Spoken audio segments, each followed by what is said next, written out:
Les Américains possèdent des cartes de crédit, ils en possèdent beaucoup et il y en a pour différents types d'usages. Et finalement, le BNPL, il arrive en plus de ses habitudes. Fleur, tu voulais peut-être réagir par rapport à ça? Exactement ce que tu viens de dire, c'est-à-dire que c'était plutôt une question pour Caroline. C'est donc ton interprétation, c'est qu'en fait, il y a moins de pénétration aux US parce qu'en fait, il y a déjà ce type de service en place avec des cartes de crédit qui sont là depuis toujours, en fait. Exactement. Et en fait, une des raisons pour laquelle les gens adorent leur carte de crédit, tu es obligé de payer à crédit si tu veux un crédit score. Et un crédit score, ça te permet d'avoir accès à plein de choses aux États-Unis. Tu vois, moi, en bonne française, j'ai commencé à utiliser ma carte de débit quand je suis arrivée ici. Et on m'a dit, en fait, il faut absolument que tu switches sur une carte de crédit parce qu'il faut que tu aies un crédit score. Mais l'autre chose, c'est qu'en fait, quand tu payes avec ta carte de crédit, tu as des points. Et ça, c'est extrêmement populaire aux États-Unis. Ce qui fait que c'est assez amusant aussi quand tu compares la France et les États-Unis. La France, les gens adorent payer avec des discounts. Aux États-Unis, ils considèrent qu'ils ont déjà quelque part des discounts parce qu'ils savent qu'en utilisant leur carte de crédit, ils vont cumuler des points.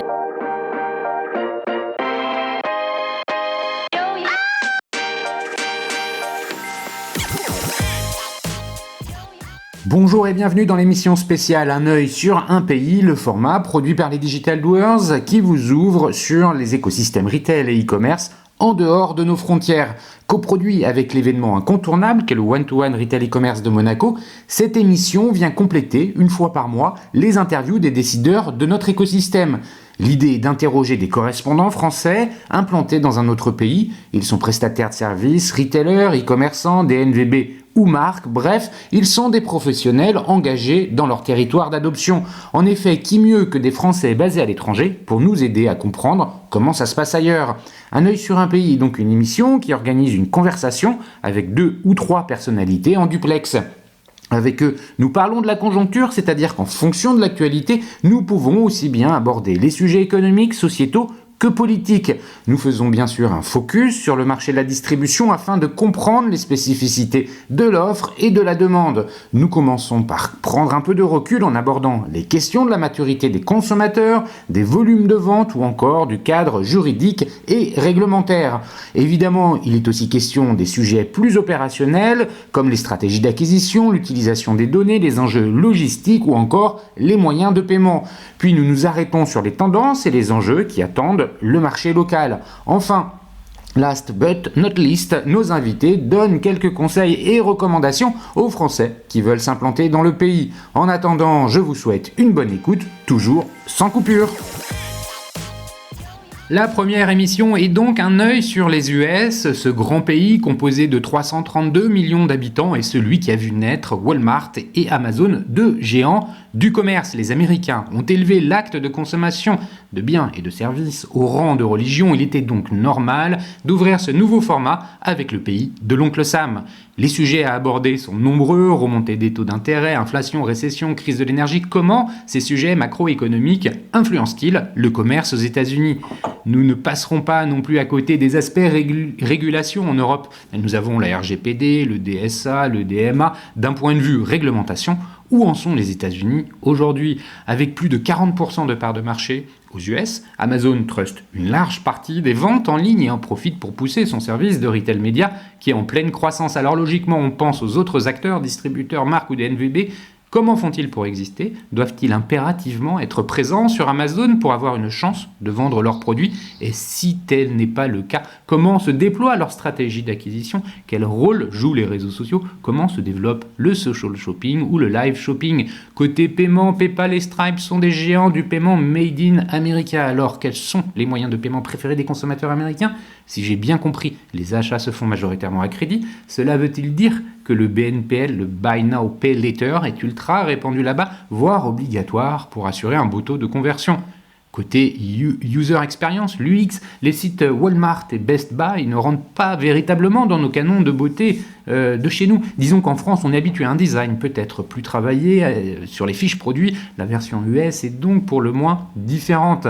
Bref, pour aborder ces sujets et plein d'autres, j'ai le plaisir de recevoir 3 invités de choix, toutes les 3 basées à New York depuis quelques années. D'abord, Caroline Tellier, DG Europe du Sud chez PayPal, mais depuis New York donc. Caroline, tu tu es déjà passé 2 fois dans le podcast. On va bientôt pouvoir dire que tu y as ton rond de serviette. Nous avons aussi Alix de Sagazan, CEO et cofondatrice d'AB Testy, solution leader d'AB Testing.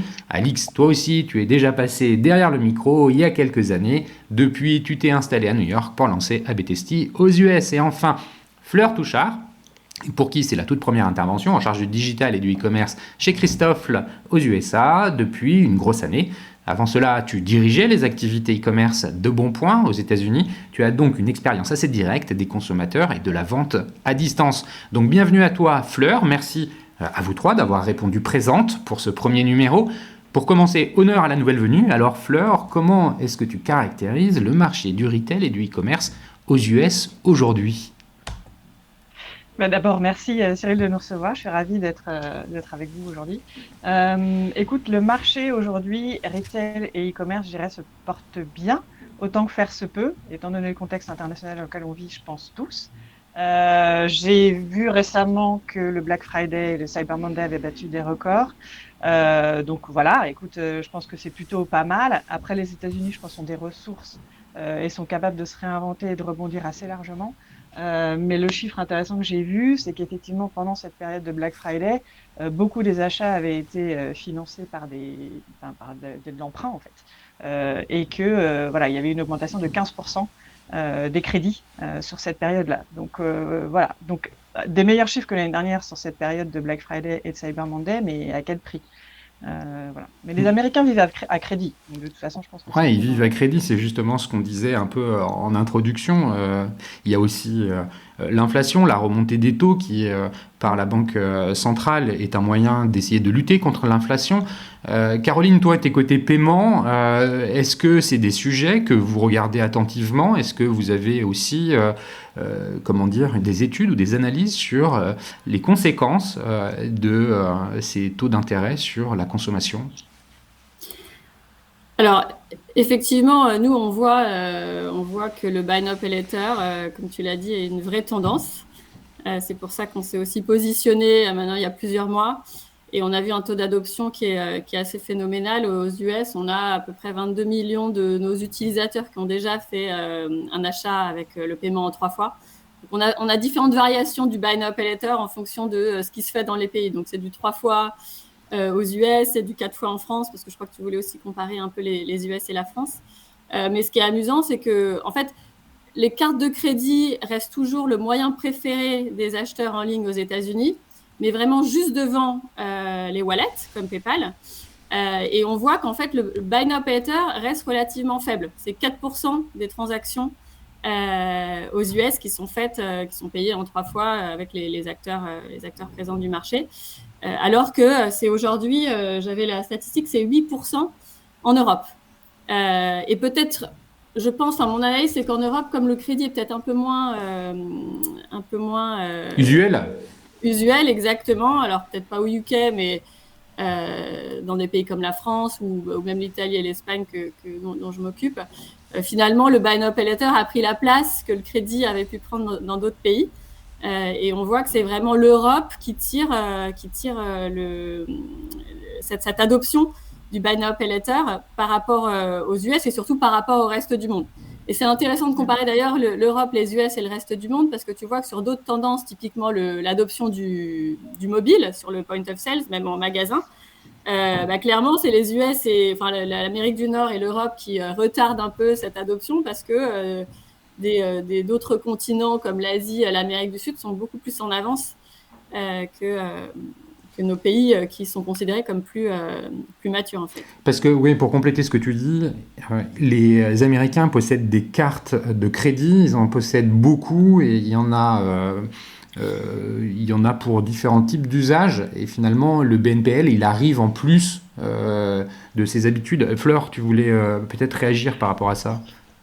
Exactement ce que tu viens de dire, c'est-à-dire que c'était plutôt une question pour Caroline. Donc ton interprétation, c'est qu'en fait il y a moins de pénétration aux US parce qu'en fait il y a déjà ce type de service en place avec des cartes de crédit qui sont là depuis toujours en fait. Exactement, et en fait une des raisons pour laquelle les gens adorent leurs cartes de crédit, il y a plusieurs raisons. Il y a déjà tu es obligé de payer à crédit si tu veux un credit score. Et un credit score, ça te permet d'avoir accès à plein de choses aux États-Unis. Donc, tu vois, moi, en bonne française, j'ai commencé à utiliser ma carte de débit quand je suis arrivée ici. Et on m'a dit, en fait, il faut absolument que tu switches sur une carte de crédit.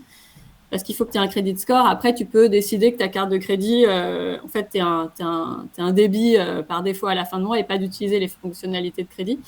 Mais l'autre chose, c'est qu'en fait, quand tu payes avec ta carte de crédit, tu as des points. Et ça, c'est extrêmement populaire aux États-Unis, ce qui fait que c'est assez amusant aussi quand tu compares la France et les États-Unis. La France, les gens adorent payer avec des discounts.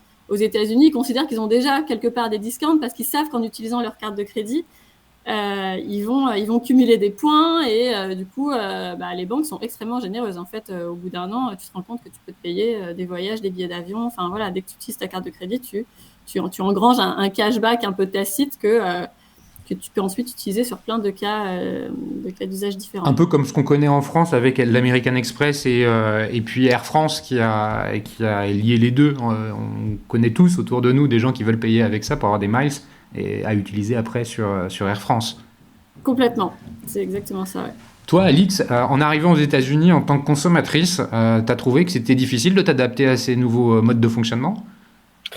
Non, j'ai trouvé que c'était surtout difficile de s'adapter au prix des choses.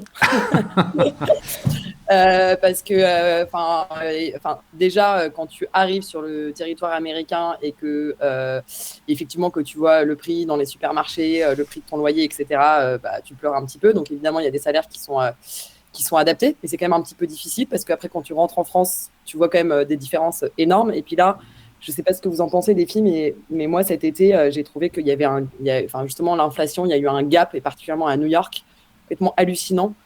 Les prix se sont mis à augmenter. Je ne sais pas, il parlait de 8%, pour moi, c'était 30% en fait.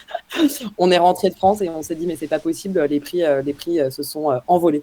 Mais donc, c'est vrai qu'après, les habitudes de consommation, toi, en tant que personne, tu as les mêmes, effectivement, le point de carreau sur la carte de crédit, ça, c'est une découverte.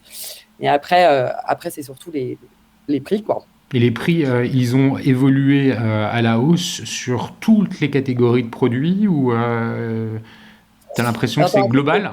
C'est pas cher ici, c'est l'essence. Et puis après, alors en fait, c'est le service qui est très cher ici.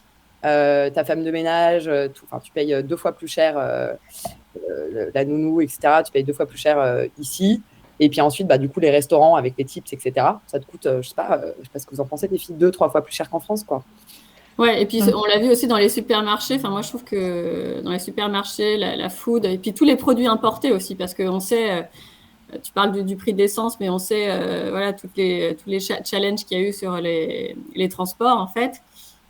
Tous les produits qui sont importés ont le double effet d'être impactés par l'inflation domestique du pays et puis d'avoir aussi un coût accru de l'acheminement du produit vers sa destination. Donc, et c'est pas la hausse du dollar qui a atténué ces effets-là.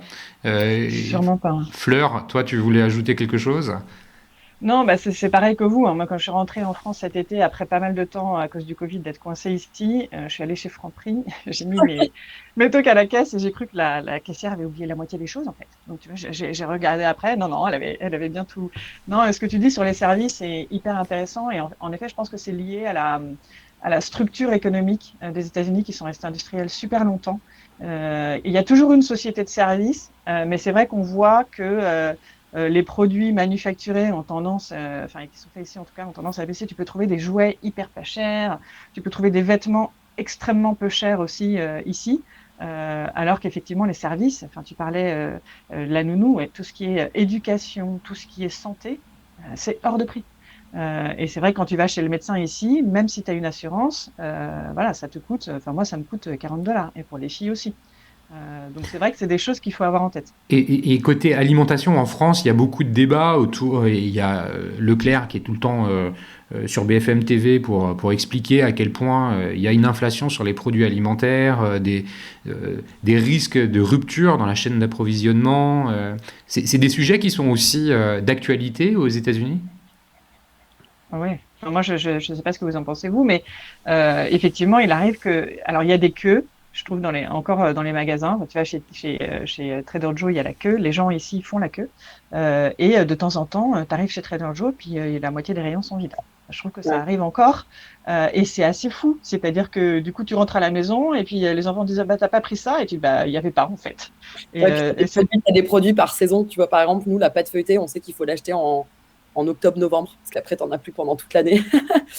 Donc, et puis en plus ça, on stratégise aussi, Cyril, tu vois, en tant que Français à New York et donc amateur normalement de bonne nourriture.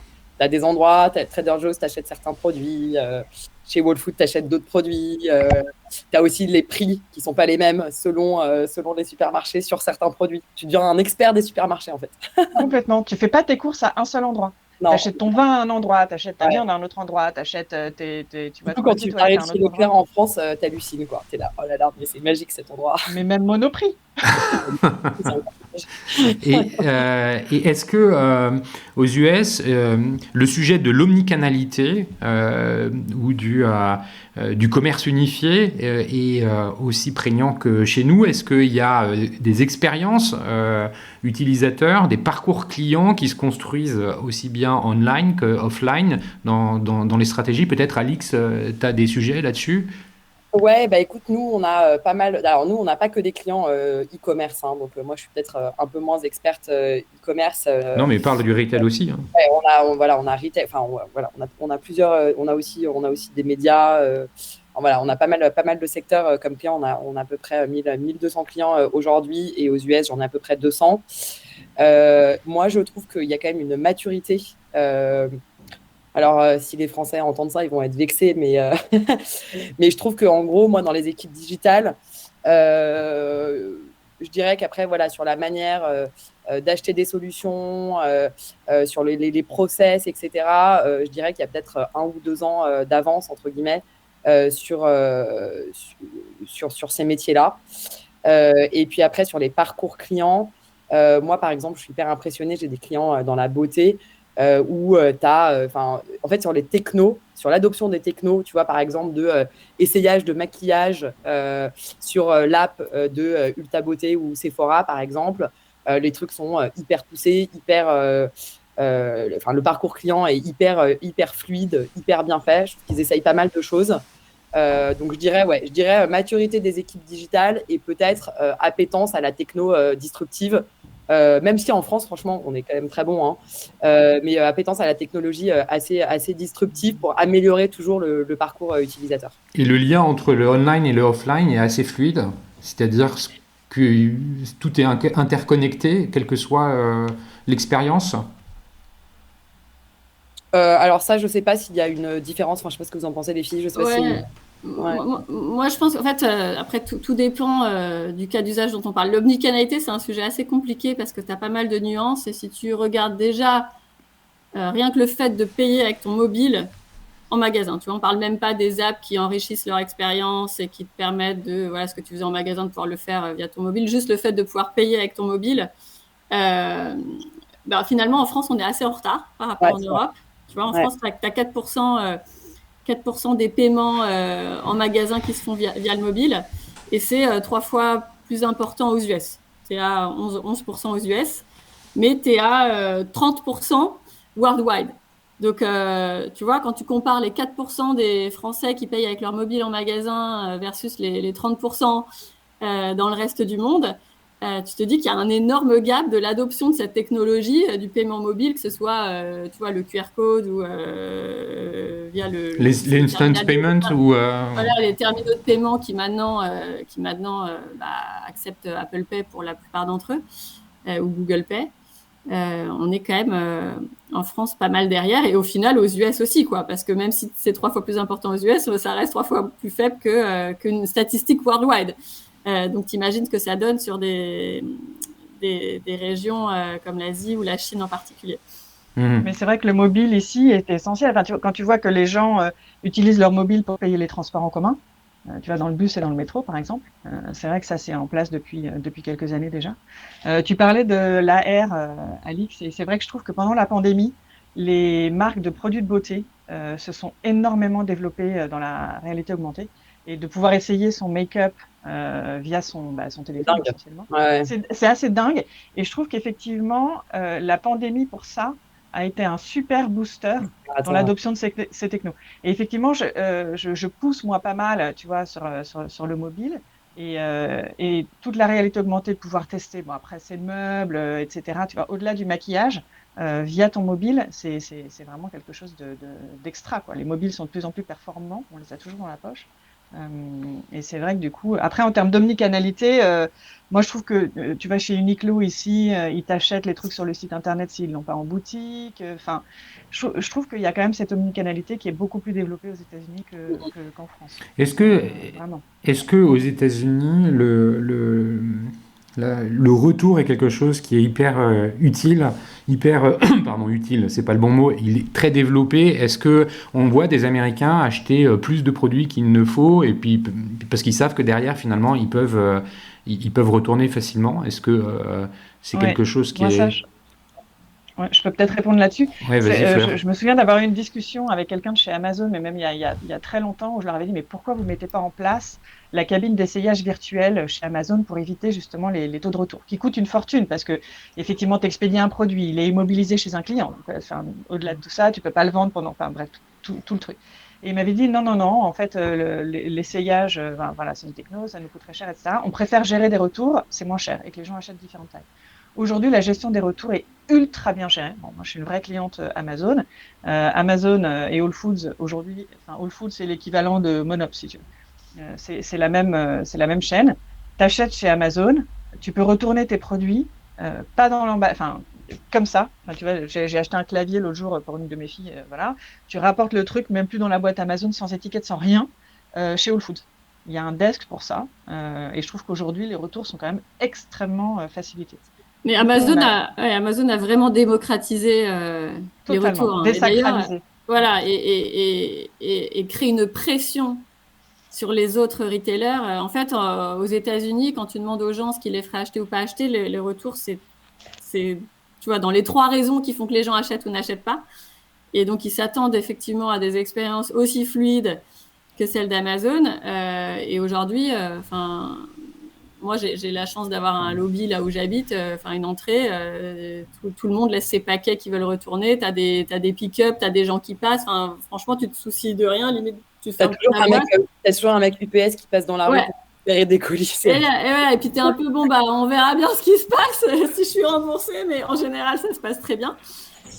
Et PayPal, on a acheté une boîte il y a quelques années qui s'appelle Happy Return, qui justement aide tous les petits commerçants qui n'ont pas la force de frappe technologique d'Amazon de se mettre au niveau, et donc à développer tout un système de kiosques dans les États-Unis où tu peux redéposer ton produit sans l'avoir reconditionné en fait, et se charge de retourner dans les entrepôts ou chez les retailers directement. Et ça marche extrêmement bien parce qu'en fait, il y a un vrai besoin de se mettre au niveau. Sinon, effectivement, pourquoi tu l'as dit tout à l'heure, tu me disais que 40% du commerce aux US se faisait sur Amazon, c'est ça? Tu te dis, bah oui, pourquoi acheter ailleurs en fait? Mais tu sais, tu dis ça sur les retours et aux US. C'est un truc de dingue. C'est addictif Amazon aux US en fait. C'est un vrai parti pris de ne pas utiliser Amazon. Est-ce que mais tu sais, ils ont fait la même chose sur les shipping fees. Est-ce que c'est parce que vous êtes aux US que vous ne savez pas comment Amazon opère en France, ou vous trouvez qu'il y a une différence entre l'expérience Amazon en France et celle aux US? On est peut-être parti depuis longtemps aussi. Parce que, non, mais on est parti depuis longtemps. Et puis en fait, au final, je pense qu'en France, on connaissait bien les noms des marques et des marchands. Et tu vois, on avait nos habitudes. C'est vrai qu'ici, Amazon, c'est la facilité, quoi. Moi, je ne sais pas forcément où trouver. J'en sais rien quelle est la dernière chose que j'ai acheté. Une brosse à cheveux. Tu vois, je sais pas quelle est la marque ici, voilà. Et une copine m'a dit, bah voilà, cette marque, c'est très bien. Si tu vas la trouver sur Amazon, je me suis pas posé de questions, en fait. Non, mais Amazon, ça marche très bien en France aussi. Moi, je le fais l'été. Hein. Oui. En France, ça marche hyper bien. C'est juste qu'ici, ils sont même en train de développer, figure-toi, un bouton de paiement Amazon où tu vas pouvoir payer via Amazon les marchands. Mais je l'ai fait l'autre jour, figure-toi. Ah ouais, je l'ai fait il y a 2 jours sur un site rien à voir avec la choucroute. Exactement. Et il y avait un bouton Amazon et j'avais pas envie de me lever de mon canapé pour aller chercher ma carte bleue. C'était à l'horreur, 3 mètres. Et du coup, j'ai fait, c'est ça. Et j'ai fait via le Amazon Prime. Alors, on va la refaire et puis tu vas dire que tu as payé avec PayPal, en fait, parce que... Exactement, là, les gens, on va pas être contents. Mais du Je coup, l'autre préfère pas. news, les filles, parce que vous utilisez sûrement Venmo, c'est que maintenant, vous pouvez payer avec votre solde Venmo ou votre compte Venmo sur Amazon. Mais, Ah, c'est extra. mais alors justement, c'est intéressant que vous parliez d'Amazon. Je le citais en introduction. Effectivement, c'est 40% des volumes de vente e-commerce aux États-Unis. La question qui se pose, c'est comment tu fais en tant que marque. D'ailleurs, c'est peut-être à toi que Fleur, la question se pose. Mais même autres retailers, comment tu fais pour exister en dehors d'Amazon? Est-ce que quelque part finalement tout le monde est quand même sur Amazon et existe aussi ailleurs? Comment Caroline, tu disais tout à l'heure que tu n'avais pas les références de marque, tes habitudes comme tu les avais en France, où tu savais que pour acheter tel ou tel produit, tu te rendais sur tel ou tel site. En France, Amazon, c'est beaucoup moins qu'aux États-Unis. Je crois que c'est dans les 20%. Donc, il y a une place encore franchement occupée par d'autres acteurs. Le marché est peut-être plus éclaté. Comment ça se passe aux États-Unis? C'est forcément Amazon first, et puis les autres, c'est difficile d'exister? Euh, Écoute, nous, en fait, moi, tout à fait, personnellement, dans le métier que j'exerce, c'est vrai que je travaille depuis que je suis ici pour des marques de luxe. Donc, on s'est posé la question. En revanche, c'est vrai que sur le luxe, ils ont encore un peu du mal à percer. Donc, je pense que je suis un cas à part. Chez Bonpoint, on s'était même posé la question de savoir si on n'allait pas du coup mettre, tu vois, les anciennes collections ou les collections permanentes et garder les collections, voilà, tu vois, été, été, hiver pour nous. Et puis on l'a pas fait. En fait, du coup, on le fera pas chez Christophe non plus, je pense. Mais on a des marques, en fait, c'est du luxe et Amazon est très, on le disait tout à l'heure, fait un peu la pluie et le beau temps. Ils ont démocratisé les retours. Ils ont aussi énormément impacté les frais de shipping. Enfin, maintenant, ne plus payer ses frais d'envoi, c'est devenu monnaie courante pour les e-commerçants. Je te dis pas ce que ça provoque chez les petits. Voilà, les petits acteurs qui effectivement rognent leur marge pour offrir les frais de port, c'est quand même assez difficile. Et nous, du coup, pour des marques de luxe, on n'a pas envie de se faire imposer une charte, on n'a pas envie de se faire imposer un calendrier commercial, on n'a pas envie de se faire imposer tout ça. Du coup, et on a le luxe de pouvoir faire sans. Maintenant, la marketplace, en tant qu'utilisateur, on vient de le voir là avec Caroline et Alix aussi, enfin, on y va tous. Je pense que pour des petits commerçants, c'est un super booster parce qu'effectivement, ça te permet d'apparaître dans des requêtes dans lesquelles tu ressortirais pas forcément sur Google. Voilà, de faire de la pub super ciblée. Donc, voilà. Après, je pense que ça dépend vraiment de ta marque et de ton marché. Alix, tu as un point de vue? Vas-y, Caroline. Ouais, c'était juste pour compléter, parce que nous, on a beaucoup de commerçants qui viennent nous voir parce que justement, ils essayent de se démarquer d'Amazon. Et aussi parce que bon, maintenant Venmo est accepté sur Amazon, mais tu payes pas encore avec PayPal. Donc tu vois, il y avait clairement, on était une façon de se différencier d'Amazon pour certains commerçants. Et on a fait une étude il y a quelques années où en fait on s'est rendu compte qu'Amazon c'est une destination où tu te rends quand tu sais ce que tu veux acheter, et c'est extrêmement efficace. Tu as décidé ce que tu voulais, tu y vas, tu le trouves, tu l'achètes. Et en fait, il y a beaucoup de sites qui ont envie de recréer en fait un peu l'expérience magasin, qui est tu y vas et en fait 80% de ce que tu achètes en magasin, c'est des achats impulsifs en fait, c'est des achats complètement spontanés. Et du coup, on a réfléchi beaucoup avec les e-commerçants là-dessus de comment tu recrées en fait cette spontanéité sur Internet qui n'existe pas du tout, parce que à l'inverse, 80% de ce que tu achètes aujourd'hui sur Internet sont des achats que tu avais prévu de faire, parce qu'en fait, il y a énormément de choses qui vont bloquer la spontanéité quand tu es en ligne. En fait, déjà, tu as un parcours d'achat qui est beaucoup moins fluide. Tu ne te balades pas dans des rayons. Enfin, changer de page, c'est compliqué. Quelle page? Enfin, voilà, tu n'as pas ça, Alix, probablement que c'est quelque chose que tu connais bien aussi. Puis ensuite, tu dois te créer un compte. Tu vois que tu as des frais de livraison. Tu commences à te poser la question de la politique de retour. Et en fait...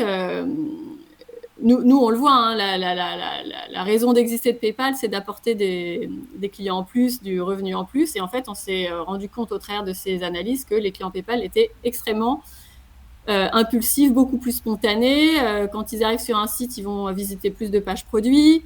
Ensuite, parce que pour plein de raisons, le Buy Now, Pay Later, ils ont du solde sur leur compte, ils ont les frais de retour offerts, ils ont des assurances en tout genre. En fait, on recrée quelque part ces émotions du magasin qui vont être un peu différentes, mais qui vont recréer la spontanéité. Donc, je pense que c'est aussi une façon pour les marchands de se démarquer d'Amazon et d'être en fait très focalisés sur leur marque et sur leur expérience d'achat et comment justement on recrée de l'impulsion et on réinspire les clients et qui n'utilisent pas plus le web que comme un canal super efficace, mais aussi un canal à nouveau d'inspiration et c'est super intéressant toutes ces discussions qu'on peut avoir.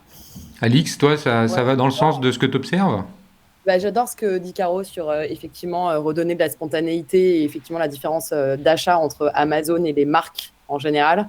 Effectivement, nous, ce qu'on propose chez ABTST justement, c'est d'optimiser en continu tous les touch points de ton site internet et puis surtout, entre guillemets, de libérer ta créativité et de pouvoir tester toutes tes idées. Donc, justement, le fait d'avoir toutes ces marques qui sont quand même je veux dire, l'environnement concurrentiel, il est quand même chaud. Toutes ces marques un peu plus traditionnelles qui se font disrupter par toutes ces nouvelles marques. C'est complexe, hein, le e-commerce en ce moment. On a quand même eu, je ne sais pas si vous avez les chiffres du e-commerce en général, mais ça a augmenté tous les ans à peu près de 15%. On était quasiment à 30 et quelques, je crois, en 2020. Et là, ça rebaisse. Ça rebaisse pas mal. Donc, les marchands se battent pour chaque petit point de ROI. Et nous, on est là justement pour les aider pour ça et pour les aider à être plus créatifs et à sortir un peu de la masse. Donc, cette histoire d'inspiration et d'être plus créatif, en fait, aussi pour se démarquer d'Amazon, qui est effectivement un achat concret, impulsif, tout ce que tu veux. Et puis ensuite, le reste des marques, tu vas pour rêver, pour t'inspirer, pour réfléchir. Et puis, on est là pour les aider pour ça, quoi. Justement, tu fais une super passerelle avec le sujet de l'UX, puisque Ouais. je le disais dans l'introduction, quand tu vas sur le site de Walmart ou de Best Buy, c'est une horreur en termes de design, c'est pas beau. D'ailleurs, Amazon, on peut pas dire que ce soit super digeste, hein, c'est pratique, c'est efficace, mais il n'y a pas un côté où tu te sens bien. Il n'y a pas une expérience de beauté et de design dans ces sites-là. Toi, justement, avec ton regard, comment tu peux comparer ce qui pourrait représenter des canons en France versus les États-Unis? Bah, écoute, moi, ce que je sais, c'est que les clients que j'ai qui sont des Best Buy ou des Walmart, etc., on va comparer ça à du Cdiscount ou du Carrefour. C'est très simple, c'est exprès que ce soit comme ça. Puisqu'en fait, plus c'est moche et plus tu as l'impression de faire une bonne affaire. Donc, en fait, les gens qui vont acheter sur ces sites-là, en fait, entre guillemets, en fait, c'est l'UX en soi, il faut que le parcours soit fluide. Après, la beauté du design est beaucoup moins importante. Parce que ces discounts, ils nous ont toujours dit, plus ça fait sapin de Noël, et plus tu as l'impression de faire des bonnes affaires. Ces discounts ou autres discounters, on va dire, et plus tu as l'impression de faire des bonnes affaires. Et donc, en fait, c'est même une recommandation pour ces sites-là de pas forcément avoir des très beaux designs. Après, je ne sais pas s'il y a une grande différence entre ensuite, pour les marques, là, c'est important, puisqu'en fait, pour les marques, tu dois avoir une expérience nickel. Et nous, nos clients dans le luxe, pour le coup, c'est beaucoup plus complexe que nos clients dans un retailer basique, on va dire, d'une marque, je sais pas, mid-market, parce que, en fait, dans le luxe, tu peux pas toucher à la marque. Donc, en fait, il y a beaucoup plus par exemple, pour faire un test ou pour faire une personnalisation sur nos sites de luxe, il y a beaucoup plus de validation, parce qu'en fait, il faut passer par les équipes design, etc., que sur un pure player retailer qui a un positionnement pricing moyen. Donc, en fait, nous, chaque client, tu vois, un client, justement, un hard discounter, etc., il va faire beaucoup de tests, beaucoup de personnalisation, ils vont utiliser à fond. Enfin, nous, ils vont nous utiliser à fond. Un site de luxe, il va nous utiliser pour des choses un petit peu différentes parce qu'ils peuvent beaucoup moins toucher à leur image de marque. Fleur, la suite est pour toi. Comment ça se passe entre l'expérience et le parcours client online de Christophe en France et aux US? Quels sont les défis ou les combats que tu dois mener pour adapter ou pas? Nous, on travaille beaucoup main dans la main. Enfin, moi, j'ai la chance aujourd'hui de travailler avec une équipe que j'adore et avec laquelle je communique énormément. Ça n'a pas toujours été le cas. J'essaye, et je pense que c'est comme ça qu'ils le voient aussi, d'impulser justement des tendances. Enfin, tu vois, chez Bonpoint, par exemple, j'étais à fond pour le checkout as a guest pour éviter que les clients aient à se créer un compte à chaque fois. La France a été mordicus là-dessus. Je leur disais, mais les gars, moi, je peux pas. Parce qu'en fait, on a les mêmes sites. Donc, c'est exactement ce que tu disais, Alex. C'est-à-dire que moi, je représente une marque de luxe et l'expérience doit être la même, quel que soit le pays et quel que soit le support en réel. Donc, là où tu as une expérience en boutique qui évoque tes 5 sens, qui est en 3D, etc., je me retrouve avec un écran en 2D dans lequel, globalement, j'ai que le visuel pour séduire. Donc, c'est vrai qu'il y a un réel challenge. En revanche, du coup, on fait vraiment en sorte avec les équipes en France, et c'était un peu pareil partout où je bosse, d'avoir des plateformes donc, qui sont les mêmes en fait.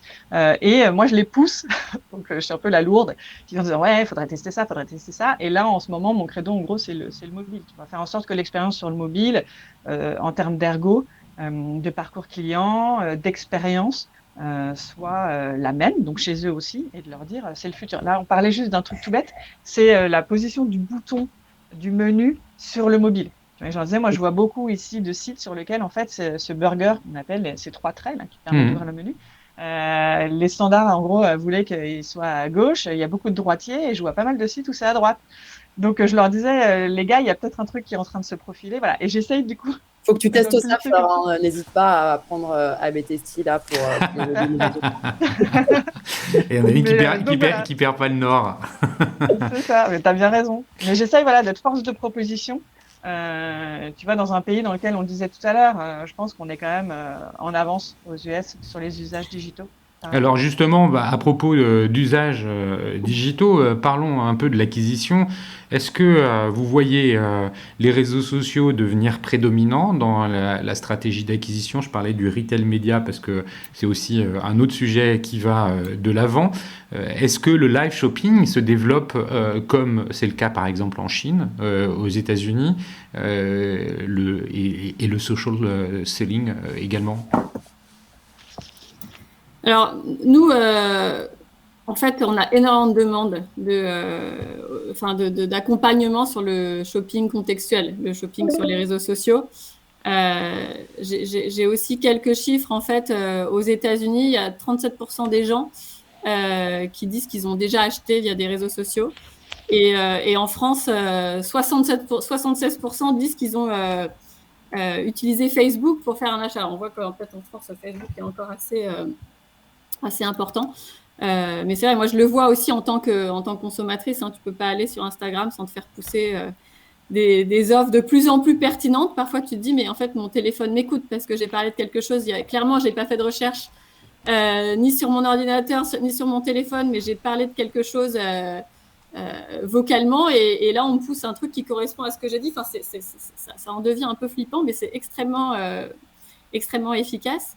Et donc nous on a travaillé avec les Instagram, enfin tout le réseau Facebook en fait pour les aider. On les aide on aide les commerçants justement à accepter des ventes via ces canaux et notamment dans des expériences, tu sais, où tu n'as plus besoin de sortir de la plateforme, tu n'as plus besoin de sortir d'Instagram pour finaliser ton achat. Et c'est aussi toutes les plateformes. On n'en a pas du tout parlé, mais après je sais pas quelle est la plateforme qu'utilise Christophe ou si toi Alex vous avez des partenariats spécifiques avec les plateformes e-commerce, les Wix, les Shopify, les PrestaShop plutôt en France, mais en fait c'est des plateformes qui vont maintenant penser réseaux sociaux, commerces sociaux en premier et qui ont des solutions aussi adaptées à ces plateformes-là. Et vous, je sais pas, Flore, Alix, vous utilisez à titre personnel les sujets le live shopping, vous avez déjà fait des achats à travers ça? Vous voyez que c'est quelque chose qui se développe? Ouais, moi sur Instagram, comme Caro, on pousse enfin, de toute façon, je pense que c'est pareil partout, hein, on pousse les bonnes pubs et puis t'achètes un produit. En fait, c'est beaucoup des DTC, des direct au consumer. Je sais pas, la marque je sais pas, le meilleur mascara du monde, la meilleure crème de je sais pas quoi. Tu regardes, tu te dis, tiens, il m'en manque un, hop, allez, je vais essayer. Et puis, en un clic, tu l'achètes. Tout est déjà préenregistré, ta carte bleue, ton adresse. Enfin, c'est seamless, quoi. C'est tellement facile. Puis après, potentiellement... Enfin, moi, je sais qu'il y a 6 mois, j'ai fait 2-3 achats comme ça, impulsifs sur Instagram. Honnêtement, j'ai été déçue des produits et j'ai pas recommencé. Mais ouais, je pense qu'on en est tous victimes Je suis d'accord avec toi. Moi, j'ai été déçue par ces expériences-là. En revanche, sur le live shopping, c'est un peu différent parce qu'effectivement, sur le live shopping, tu t'inscris, mais si tu veux, c'est un rendez-vous. Donc, tu sais que tu te connectes à telle heure avec telle marque pour un live shopping qui va durer une demi-heure, une heure, etc. Moi, j'en avais fait un pendant la pandémie, justement, sur des marques qui essayaient de se réinventer un petit peu parce que les gens se déplaçaient pas et donc pour faire acheter les gens depuis chez eux sur des expériences un peu plus proches de retail. Où en gros c'était sur les accords fromage et vin, donc c'était assez top. Et tu avais quelqu'un, donc tu avais 2 spécialistes qui parlaient et qui présentaient différents vins, différents fromages, et puis tu as en dessous une liste de produits qui sont évoqués au fur et à mesure de la conversation et que tu peux acheter. Écoute, le format était pas mal. Je trouve qu'il y avait eu un gros buzz sur le live shopping venant de Chine où c'était ultra développé, etc. C'est un peu retombé comme un flop. Il y a des grandes marques de luxe aussi qui avaient fait des événements comme ça sur les Champs-Élysées. Je me souviens plus de quelle marque, pardon pour la marque, mais c'était assez sublime. En gros, tu étais c'était tourné depuis la boutique, tu étais depuis ton écran immergé avec ces personnes qui étaient physiquement là au même moment que toi, parce que c'est donc live. Et l'expérience était assez chouette, mais je sais pas, c'est un truc qui a pas vraiment pris. Bon, après, Cyril, je sais que c'est toi qui poses les questions. Non, vas-y. Mais moi, la question que je me pose, c'est aussi le rapport des consommateurs aux promotions. Et tu vois, Instagram, on va te pousser le truc on va te pousser des trucs en promo. Enfin, on te donne toujours l'impression que tu vas rater. Tu vois, c'est un peu le FOMO, quoi. T'as le FOMO de manquer. Et puis Instagram, en plus, tu sais que si jamais tu sors et que tu reviens, tu vas pas forcément retrouver la même offre, tu vois. Donc c'est un peu, c'est maintenant ou jamais. Et moi, je me pose beaucoup la question parce que dans le paiement, on travaille énormément avec les retailers sur des expériences super rapides. Enfin, on sait que chaque étape en plus dans un parcours d'achat va tuer la conversion. Et pourtant, tu as notamment en France 2 tiers des gens qui disent qu'ils n'achèteraient pas des produits s'ils n'étaient pas en promotion. Et tu sais que ça peut prendre un temps de dingue d'aller chercher un code promo sur des plateformes de code promo. Donc, tu vas peut-être gagner 3 secondes dans ton parcours d'achat avec PayPal ou d'autres solutions. Mais par contre, tu es prêt à passer 20 minutes à aller chercher un code promo et tester 15 codes promo différents. Donc, à nouveau, j'en profite pour parler de Honey, qui est la plateforme de coupons qu'on a acheté, qui est super, enfin qui marche super bien aux US. Maintenant, moi, quand j'achète sur n'importe quel site, j'ai cette espèce de petite extension qui me dit, automatiquement, qui me dit les offres dont je peux bénéficier en proactif ou en réactif. Et j'ai l'impression que les 10 derniers achats que j'ai faits sur Internet, grâce à Honey, j'ai économisé entre 15 et 30%, vraiment. Enfin, j'économise pas $3, quoi. J'économise $30 sur un panier à $100. Donc, assez dingue, mais je sais pas si c'est vraiment la direction que veulent prendre les e-commerçants et qu'est-ce qu'ils pensent de ça. Tu vois, peut-être toi, Fleur, avec Christophe, qui est une marque quand même extrêmement premium de luxe, quel est votre rapport aux promos et toi, Alix, j'imagine que c'est aussi des choses qui sont testées constamment par les retailers, ce rapport à qu'est-ce qui vaut mieux que j'optimise entre mon prix et tous les autres leviers que j'ai à ma disposition. Oui, si tu veux que je commence. Après, oui, exactement, c'est ce que tu dis, hein, Christophe. Presque 200 ans d'histoire avec une image de marque. Là, on a refait des sublimes campagnes qui reviennent sur les fondamentaux de la marque. Enfin, c'est assez beau. Sur le logo, toute la colorimétrie autour de l'univers Christophe, etc. Donc, c'est assez chouette en plus d'être dans chez Christophe à ce moment-là où ça se passe. On est vraiment très très fiers de notre histoire et de nos produits. Et en fait, c'est vrai que Christophe est assez particulier puisque dans le monde du flatware et de l'argenterie, on fait pas de promo. Ouais, c'est ça, c'est pas étonnant. Parce que, mais là où c'était peut-être différent par exemple chez Bonpoint, où on faisait peu de promos aussi, et où pourtant il y a des collections, tu vois, du coup, ça devient obsolète, qu'est-ce que tu fais de ton stock? Donc, comment est-ce que tu optimises ça, etc., avec d'autres types de circuits. Chez Christophe, en fait, on a peu de produits obsolescents parce que c'est des collections qui durent depuis des siècles. Et puis en plus, qui sont des matières premières de qualité. Donc si tu veux brader ces matières premières qui aujourd'hui, on le sait tous, Val de l'Or, même le bois, il y a eu des pénuries sur des matières, même le métal. Non, mais bien sûr. Toi, Alix, tu vois tes clients interpréter le parcours comme Caroline le suggère en fonction des promotions. Mais en fait, ce qui est génial, c'est que c'est complètement infini.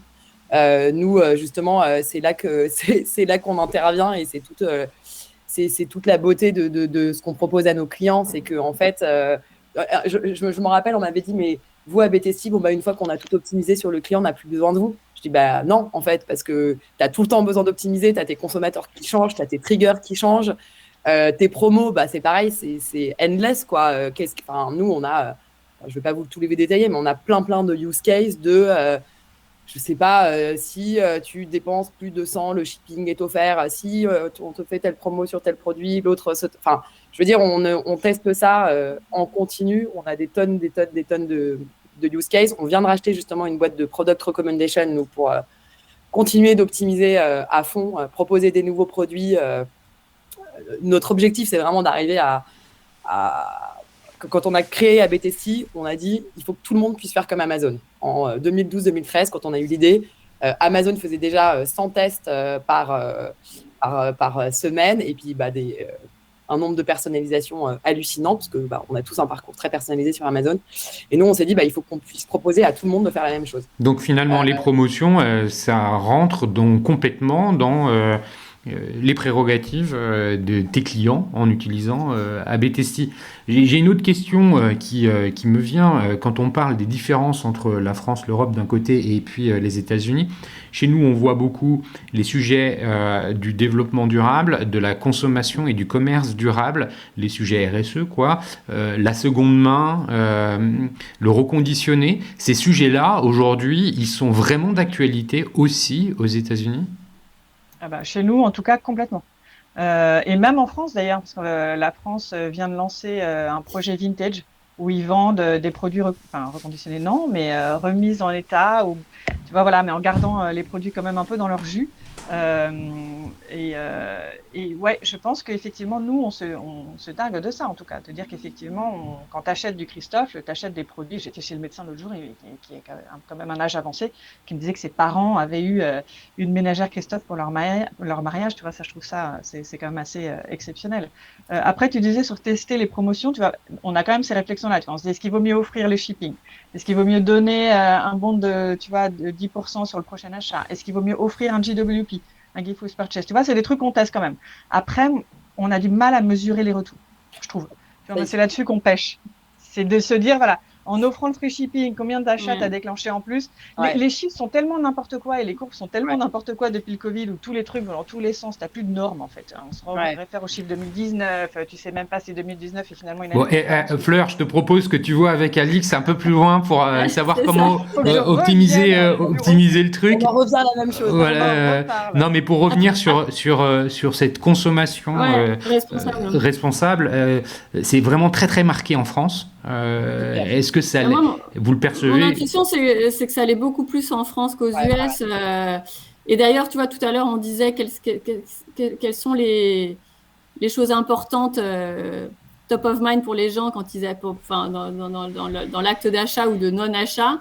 En France, tu te rends compte que l'achat responsable, progressivement, devient une des raisons d'aide à la décision. Tu as 60% des Français qui disent qu'ils sont prêts à payer plus pour des achats plus responsables. Ce n'est pas forcément quelque chose qu'on voit chez les consommateurs américains. Et après, en tant que résidente américaine, enfin, je pense qu'on le voit toutes les trois, que ce soit principalement en fait dans les expériences magasins physiques, les restaurants. On a l'impression que l'Américain est un peu en arrière du Français en termes de responsabilité aux causes de la planète, quoi. Complètement. La différence entre la France et c'est le gap se creuse d'année en année. Nous, les programmes de RSE, les salariés français sont hyper impliqués. Tu choisis aussi ta boîte selon l'engagement de l'entreprise, etc. Alors qu'aux US, on en est encore loin. Et puis, encore une fois, faut que tu vois quand on se commande à déjeuner les monceaux de plastique qu'il peut y avoir. Tu vois, les sacs, c'est arrivé quoi? Il y a les sacs en papier, c'est arrivé quoi il y a 1 an, alors qu'en France, ça fait je ne sais pas combien d'années. Des années, ouais. C'est hallucinant, là. C'est complètement... C'est hallucinant. Je sais pas, j'ai une réponse plus mitigée. Mais après, je pense qu'il y a aussi énormément de disparités. Enfin, faut pas oublier qu'on parle des États-Unis, qui est un pays, je sais pas, grand comme l'Europe, avec des disparités qui sont les mêmes. enfin, si tu veux, un Texan se comporte pas du tout de la même façon qu'un New-Yorkais, qui va pas se comporter de la même façon qu'un. Et d'ailleurs, on l'a vu pendant le Covid. Je devais faire ce parallèle, mais le port du masque, enfin, c'était n'importe quoi. Enfin, tu vois, en Floride, ils en avaient rien à foutre. En Californie, c'était un peu plus respectueux. Tu vois, je pense que la Californie est plus respectueuse de l'environnement. Ils mangent bio, machin. Donc, le discours, il peut pas être uniforme pour l'ensemble des États-Unis. Et je pense qu'à New York, on est assez privilégié. Et New York, qui sont Voilà. du coup, voilà, oui, mais même, je trouve que tu vois, New York. Ah oui, c'est sans commune mesure, c'est sûr. Le Vinted, ça existe aux États-Unis? Eh ben non, mais justement, je pense que ça rejoint ce que disait Caroline et Alix d'ailleurs. C'est que effectivement, c'est un truc qui est très imprégné en France et qu'il est peut-être moins ici. Mais on est aussi sur une histoire qui est beaucoup plus récente. Les Américains sont moins habitués justement à ces marques, à ces choses qui durent et tout. Je sais pas. Après, est-ce que c'est un truc culturel? Honnêtement, j'en sais rien. C'est difficile de faire passer des messages voilà, sur un pays et sur une population qui est aussi vaste. C'est dommage. Je sais pas Honnêtement, si nous, c'est. c'est des trucs qu'on véhicule vachement. Non, Vas-y, Caroline. Vinted, ça existe. Je pense que c'est juste qu'il y a un concurrent qui s'appelle Poshmark, qui pour le moment est la référence. Donc Ouais. après, je sais pas dans quelle mesure Non, ouais. l'adoption de Poshmark a eu la même fulgurance que celle de Vinted Je sais pas. ou du Bon Coin en France. Ouais. Non, puis nous, c'est peu de produits vintage, tu vois. Puis on se rend compte qu'en fait, ça fait venir des gens qui vont pas forcément acheter du vintage, mais qui vont aussi découvrir les autres collections. Enfin, tu vois ce que je veux dire? C'est un moyen aussi de faire venir les gens pour redécouvrir. Ouais, c'est-à-dire qu'en fait, je sais pas si c'est une question culturelle ou si c'est une question justement de volonté politique de faire changer les choses, parce que tu reprends la France il y a 10 ou 15 ans, on n'était pas du tout dans l'achat de seconde main comme on l'est aujourd'hui, ou dans une consommation durable comme on l'est aujourd'hui, ce qui m'amène à vous poser la question de la régulation. Là, je le disais aussi en introduction, l'Europe est connue pour réguler, peut-être les États-Unis pour innover et l'Europe pour réguler. La régulation, elle n'a pas que du mauvais. On le voit par exemple sur les sujets environnementaux. C'est quoi le contexte réglementaire dans l'écosystème retail e-commerce aux États-Unis? Qu'est-ce qui change ou pas? Caroline, sur la toi, sur la partie paiement, je dirais qu'il y a moins de régulation. Enfin, tu vois, quand tu regardes la DSP2, Strong Authentication, l'authentification forte, ça impacte. Enfin, voilà, ça a été mis en place maintenant et on voit à quel point ça introduit de la friction dans les parcours d'achat. Même nous, hein, tu dois te connecter à ton compte PayPal, tu as une authentification forte. Alors, on a ce positionnement assez privilégié PayPal, qui est qu'on connaît tellement bien nos clients que du coup on a des exemptions que d'autres moyens de paiement n'ont pas, donc on devient encore plus royaliste que le roi?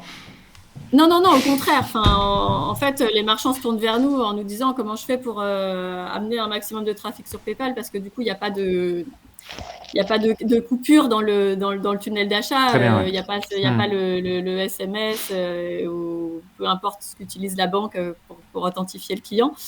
Mais ça, c'est pas encore arrivé aux US. Et puis tu parlais des marketplaces. Pareil, les marketplaces, c'est extrêmement régulé en Europe. Ça l'est encore moins. Enfin, ça l'est moins aux US. Après, ça va probablement arriver. Mais du coup, nous...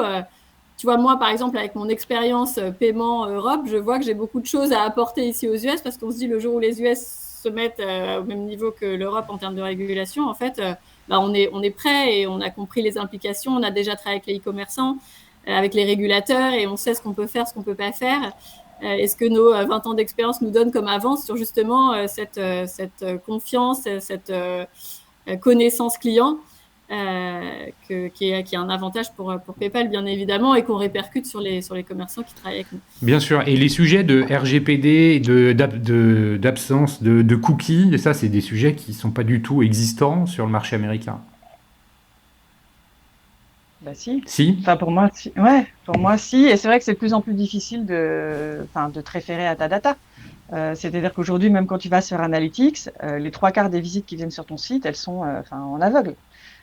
Donc c'est assez compliqué. D'où, c'est pas pour te lancer des fleurs, Alix, mais c'est vrai que du coup avec des solutions comme celle qui est offerte. Non, mais vous allez vraiment faire un call toutes les deux. En fait, c'était Ouais. un podcast pour faire de la pub pour ABTSI. Je t'enverrai la Non, mais facture. voilà, parce que c'est vrai que comme c'est vrai que du coup sur Google, c'est de plus en plus opaque, ou en tout cas de plus en plus difficile. Tu vois, moi mes data, je les prends du coup de Magento, de Analytics. Enfin voilà, tu vois, je sais pas combien de sources pour essayer d'avoir un truc qui fait un peu du sens. Et puis encore une fois, tu vois, tu parlais tout à l'heure des pourcentages, Alix. Enfin, c'est des trucs qui sont difficiles à évaluer. Il faut avoir de la valeur brute. Donc je trouve qu'effectivement tout ça fait que ça devient difficile à tester. Ouais. Les cookies, c'est un vrai truc. Non, si, c'est un vrai truc. C'est un Eh vrai ben, sujet pour moi.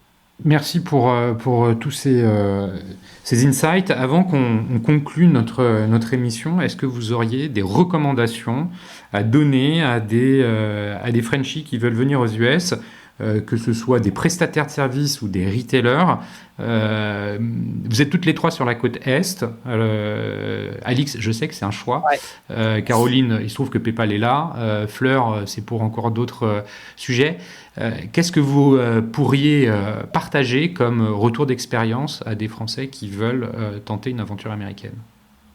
Ouais, alors ça dépend, je commence. Ça dépend qui, effectivement. Alors, effectivement, côte Est, côte Ouest, ça, je pense que ça dépend de ton business, ça dépend de beaucoup de choses. Moi, personnellement, c'était trop loin la côte Ouest. J'ai quand même la majorité, on est 310 aujourd'hui, j'ai quand même la majorité des gens qui sont en Europe. On est seulement 40 aux États-Unis. Donc, c'était compliqué pour moi d'être sur la côte Ouest. Et puis, de toute façon, nous, on vend à tout le monde aux États-Unis. Donc, côte Ouest ou côte Ouest, côte Est ou côte Ouest, ça ne changeait pas grand-chose. Et puis après, bon, moi, je dirais, du coup, pour prestataires de services comme nous, solutions SaaS, ce qui est chouette, c'est que nous, on est de plus en plus d'entrepreneurs à bouger aux États-Unis. Donc, on commence à avoir pas mal de playbooks sur les choses à faire, pas à faire. Moi, il y a 4 ans, quand je suis arrivée, j'avais été voir pas mal d'entrepreneurs. Il y en avait quelques-uns, mais il n'y en avait pas encore beaucoup. Là, il y en a de plus en plus. Donc, c'est vrai que pour les entrepreneurs français qui vivent aux US, parce qu'ils ont un marché global, voilà, on est de plus en plus à avoir les playbooks, les choses à faire, à pas faire. Donc là, ça se dit pas en 3 minutes sur un podcast, mais moi, je suis toujours contente de discuter retour d'expérience sur tout ce que j'ai pu bien ou mal faire en m'installant aux États-Unis, parce que c'est pas du tout anodin. Moi, j'y suis un peu allée la fleur au fusil en me disant on verra. C'est vrai que quand je prends du recul, moi, j'ai eu mes 2 premières années qui ont été extrêmement difficiles. De quel point de vue? Le recrutement, ça a été hyper compliqué. En plus de ça, il fallait que je gère l'Europe en même temps. Enfin, j'avais pas bien organisé mon départ. J'ai eu pas mal de galères. Et je dirais que j'ai mis. Alors bon, on va peut-être un peu enlever le Covid. Et puis j'étais aussi enceinte entre temps, mais disons que j'ai mis 3 ans à former une belle équipe performante. Et voilà, et ça s'est pas fait overnight, quoi. C'est complexe. Merci. Caroline, tu veux ajouter quelque chose? Tu as des recommandations que tu voudrais partager? En fait, moi, ce que je vois, c'est que les e-commerçants français vendent déjà beaucoup aux US, sans forcément s'implanter aux US. Alors, c'est derrière la Chine, mais je crois que 20% des achats qui se font à l'étranger se font vers les US. Et bon, après, nous, on a un peu une vision biaisée parce que PayPal, on est extrêmement impliqué sur ces achats transfrontaliers. En fait, à plus de 50% du business de PayPal qui se fait entre un vendeur et un acheteur qui ne sont pas dans le même pays. Donc, on voit que ce corridor France-US est déjà extrêmement développé. Donc, la question, c'est plus à quel moment tu as vraiment besoin d'aller t'implanter aux US en fonction de ce que tu vends. Tu vois, si tu es un service, peut-être comme Alix, effectivement, c'est compliqué de faire du business à distance, mais si tu vends des produits, tu vois, à quel moment, en fait, tu prends la décision d'aller vraiment prospecter le marché, parce qu'aujourd'hui, tu as plein de solutions qui te permettent de faire du business à l'international sans la présence locale. Donc PayPal. Mais PayPal t'aide aussi si tu t'implantes localement, tu vois. À nouveau, avec PayPal, en une intégration, tu as tous les moyens de paiement qui sont pertinents dans le pays, que tu vas pouvoir accepter. Et puis, on parlait des plateformes de commerce, les Wix, les Shopify, pareil. Maintenant, ça fait partie de leur ADN. Je pense qu'il y a quelques années, c'était pas autant important de vite aller s'internationaliser. Aujourd'hui, je pense que n'importe quelle start-up qui n'a pas forcément de vraies barrières à l'exportation va très rapidement penser à s'exporter. Donc, il y a quand même les sujets. Bon, je conçois que le paiement puisse être facilement, puisse être un outil qui facilite le cross-border. En revanche, il y a quand même des sujets logistiques et de passage de frontières, de dédouanement, de TVA qui existent bien. Qui existent, mais qui sont pas si compliqués que ça, en fait. Tu as des règles que tu dois comprendre et ça se fait bien. À nouveau, 20% d'exportation des marchands français vers les US. Donc, je pense qu'aujourd'hui, toutes les solutions technologiques qui t'aident à vendre en ligne ont compris ça et vont te fournir des solutions pour vendre à l'international. Bon, très bien, merci Caroline. Et toi, après, l'expérience américaine est incroyable. J'encourage tout le monde à venir. Ouais, ça, je sais que tu le vis très bien. Et toi, Fleur? Non, pareil que vous. Effectivement, puisque tu disais sur les taxes, oui, c'est hyper compliqué, mais tu as des outils type Avalara et qui ont des dérivés type Avatax que tu peux intégrer sur ta plateforme Magento en 2.2 et qui te calculent toutes les taxes, et ça, c'est très bien géré. C'est un peu le pays du business, donc ils s'arrangent pour qu'en fait ce soit assez fluide, ce genre de truc. Non, ce que je dirais, c'est que avant de venir, effectivement, nous aussi, on a un peu fait comme Alix, on est un peu venu la fleur au fusil en se disant on verra avec 3 enfants et tout. Bon, là où je pense que personnellement, faut peut-être pas trop te poser de questions. Si tu viens pour du business, c'est important de venir sans a priori et d'écouter et de s'entourer. Parce que tu penses que tu connais le marché américain, que c'est pareil qu'en Europe, tu vois, avec 2-3 différences, mais pas du tout. En fait, c'est hyper spécifique. Culturellement, il y a des grosses différences. Je trouve qu'il y a des cycles qui sont différents. Il y a des habitudes de consommation, on l'a un peu évoqué, qui sont différentes. Donc, je dirais, c'est ça. C'est ne pas avoir peur de repartir de zéro et écouter, être assez humble. Et après, une fois que tu es sur place, savoir s'entourer. Il y a vachement de networking, c'est vraiment un truc à l'américaine. Tu as plein de clubs, de machins, de trucs, etc., où tu peux rencontrer des gens. À New York, il y a une communauté française qui s'entraide vachement. Et surtout, les Américains n'ont pas peur de partager leur expérience et leurs échecs. Tu vois, c'est pas un gros mot que de dire que tu t'es planté. Et les Américains parlent de chiffres assez ouvertement et je trouve partagent leurs expériences et leur réseau de façon assez sympathique. Donc pas avoir peur aussi de demander, tu vois, et de poser des questions. Bah écoute, merci Fleur pour ce mot de la fin. C'est toi qui as ouvert le bal, c'est toi qui le conclus. Merci à vous trois, Fleur, Caroline et Alix, pour cet échange et la qualité de cette conversation. Merci à vous tous qui écoutez. J'espère que ce premier numéro vous aura plu. Je remercie au passage Comme Exposium et le One-to-One Retail e-commerce de Monaco pour le support qu'ils apportent à cet épisode.